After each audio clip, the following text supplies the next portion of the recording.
of why we need to supplement. Big one. Yes, very big one.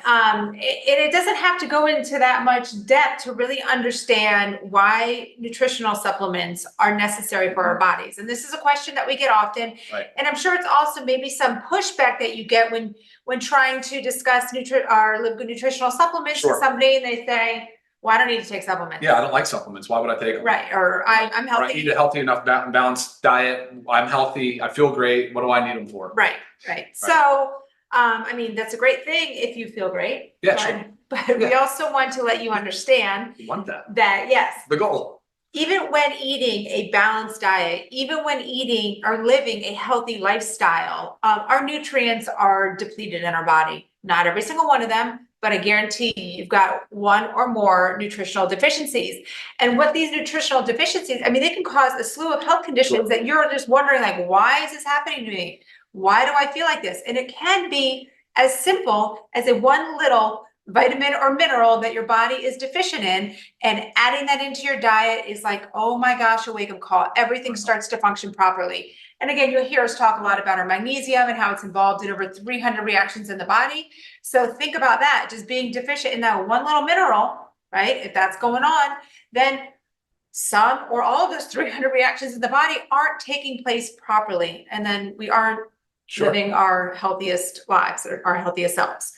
So I'm going to jump in real quick, because I think people don't realize that they are taking supplements. Because fortified foods is exactly that, right? They've added in vitamins or minerals because they've recognized this for over 100 years, that there are vitamin deficiencies, and that, it's like, even if you do your best to eat your most well-balanced diet and meals, and you do everything that you think is just spot on, perfectly done correctly, you're still dealing with, science has shown that 9 out of 10 people are deficient in at least one vitamin or mineral. And you can see this, so the way that do you mind if I go into this about recommended daily allowance and the whole dietary value thing? So the FDA has been fortifying foods for over 100 years. I think it started with iodine for goiter, for thyroid function. So we've been iodizing our salt for over 100 years. Then we started fortifying other foods to make sure that we're getting enough vitamin D, vitamin A, calcium, all our B vitamins. I mean, so I think milk, dairy products, cereal, breads, snack foods, fruit juices, not all fortified, but most of them are fortified. And they're doing it because they're trying to prevent disease, right? So vitamin D deficiency or super deficiency would be rickets. Vitamin C would be scurvy. There's a vitamin B deficiency. And so that's the case with most vitamins and minerals. And the way that the labeling requirements on foods now with the FDA, they follow their dietary value or daily value. And that's based on the RDI, recommended daily intake. This does not take into account age, gender, pregnancy status, nothing.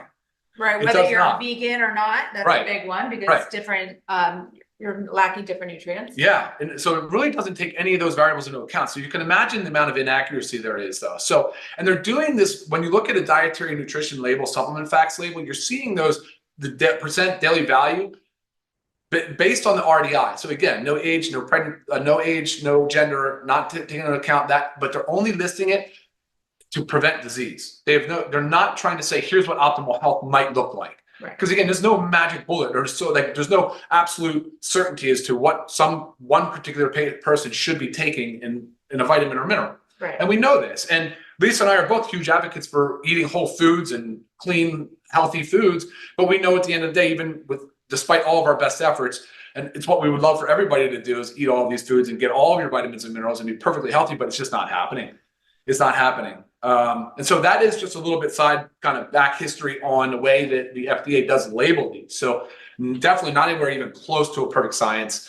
They're literally just saying, here, this amount of vitamin D to prevent rickets, right? This amount of vitamin C to prevent scurvy. So again, we're not in the world of just identifying and preventing disease. We're saying we want to optimize health. And how do we do that? Well, supplementation is a huge part.